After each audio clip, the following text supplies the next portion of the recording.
রবীন্দ্র সাউ, আমি এসেছি ময়না থানার অন্তর্গত ইজমালি চৌক গ্রামে।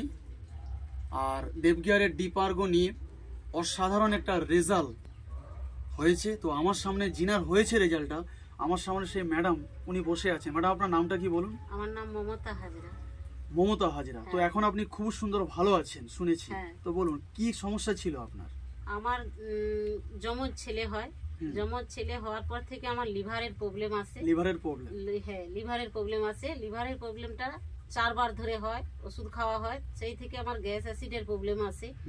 গ্যাস অ্যাসিডের প্রবলেম থেকে এবার বাইরের লোক মানে বাড়ির লোক বাইরে নিয়ে যায়, আমাকে নিয়ে গিয়ে সেখানে যখন চেক আপ করি এইসব রিপোর্টগুলো হয়েছে, হতে দেখা গেছে যে আমার কিডনিতে একটা স্পট পড়ে আছে। হ্যাঁ, স্পট পড়ে আছে।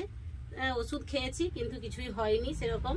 তারপরে আমার এক ভাই এসে আমাকে ডিপার্গো বলে একটি প্রোডাক্ট আমাকে দেখায় একদিন।